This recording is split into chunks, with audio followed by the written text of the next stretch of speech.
আজ আনন্দের মাঝে বেঁচে আছি, তাই কখন জানি পারের ডাক আসে।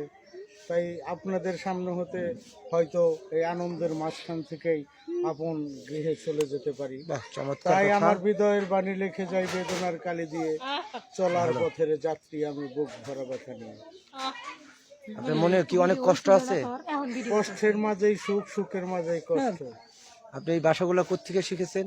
ভাষা তো অনেক আগেই আমি কিছু লেখাপড়া করেছি, আপনি কি বোধ থেকে পেয়েছি। আপনার কি কোনো সম্পর্ক ছিল? শেখা খাইছেন? সম্পর্ক তো মানুষের থাকে, আল্লাহর সাথে থাকে, মনে হয় ওরকম, গুরুর সাথে থাকে, যার কারণে আপনি মানুষের এত স্ত্রীর সাথে থাকে, অর্ধাঙ্গিনীর সাথে থাকে। কষ্টের কথাগুলো বলতেছেন। সম্পর্ক ছাড়া মানুষ নাই। বাহ, তাই চমৎকার। তাই আজ আমি ক্ষোভে হোক আর দুঃখে হোক আর সুখেই হোক, তাই এই কথাটি বললাম। কিছু মনে না করে এই পর্যন্ত আমাকে ক্ষমা সুন্দর দৃষ্টিতে দেখবে। আসসালামু আলাইকুম ইয়া রাহমাতুল্লাহ। ওয়ালাইকুম আসসালাম।